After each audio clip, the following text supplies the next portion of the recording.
then to bring you some reaction as the ANC says the members of the Government of National Unity will soon host a national dialogue to get some consensus among South Africans as to some of the priority areas of the 7th administration. Let's get some reaction now. SACP Central Committee member Dr. Alex Mashilo joins us for a conversation. A very good evening to you, Dr. Mashilo. Thank you for your time. You've raised concerns about the formation of the Government of National Unity. It's an extremely fragile agreement. Talk to us about some of your concerns.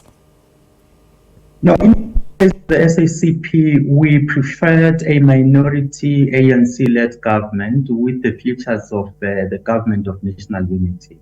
We calculated the seat distribution in the National Assembly and believed that there was permutations among the political parties in the National Assembly to form such a government, excluding the DA and the MKP.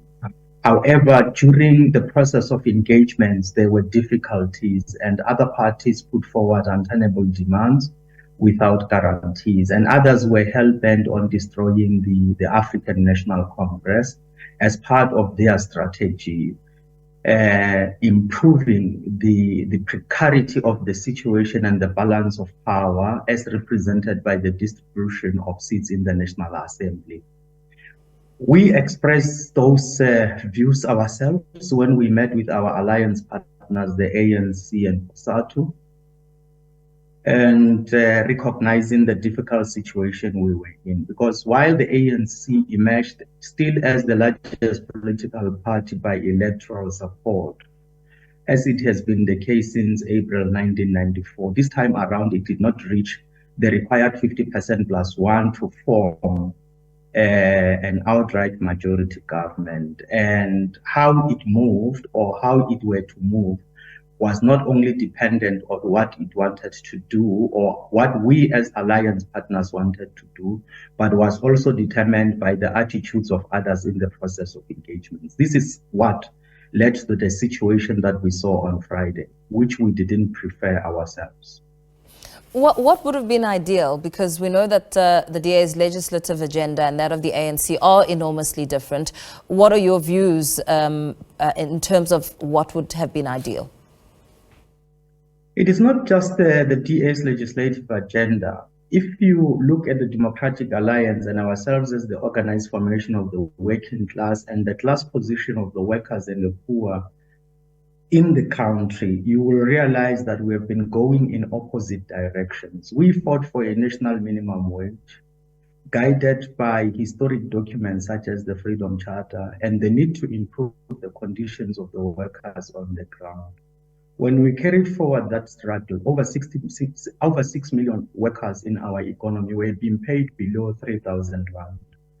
I mean, in metropolitan areas where the DA is governing, such as Cape Town, as well as in Tshwane, Johannesburg, and Ekurhuleni, where the ANC is governing.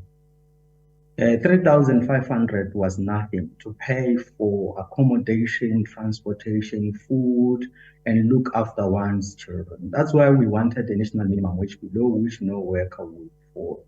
The Democratic Alliance opposed that agenda. We saw when they launched their manifesto earlier this year for the election, they said that they were going to hold back on increases to the national minimum wage until it is ineffective. And just on the 1st of May this year, they unveiled new policies in terms of which they declared that they were going to roll back the national minimum wage. That we considered to be an attack on workers.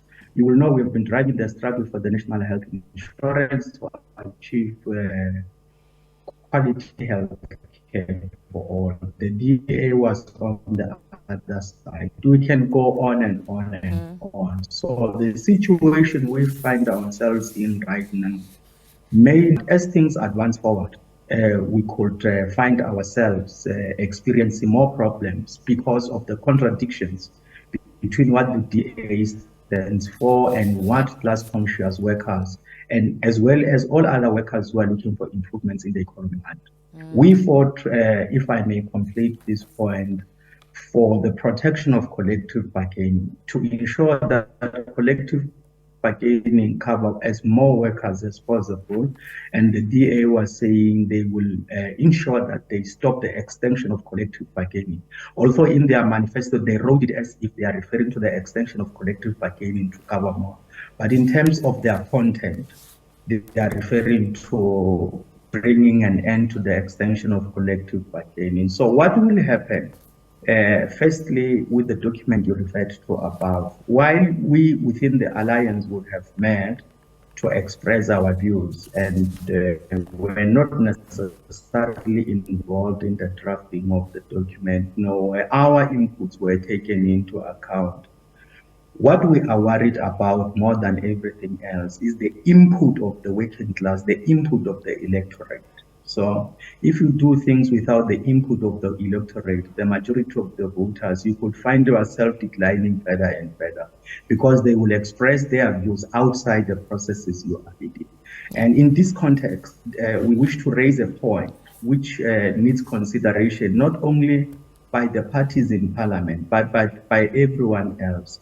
The time frame within which a government has to be established in South Africa, that being 14 days after the IEC has announced election, has proven in this instance not to be enough to allow for sufficient consultation and engagement. For example, when you look at the High Court of South Africa in different divisions, whether in Gauteng, the Western Cape, Limpopo and elsewhere, as well as when you look at the Supreme Court of Appeals in Bloemfontein and the Constitutional Court in Johannesburg, you will note that they declared various pieces of legislation and regulations invalid and set them aside. The reason being that there was either a lack of consultation or insufficient time for consultation. Compare that to the 14 days that we have to establish a government. And if you'll allow me, Dr.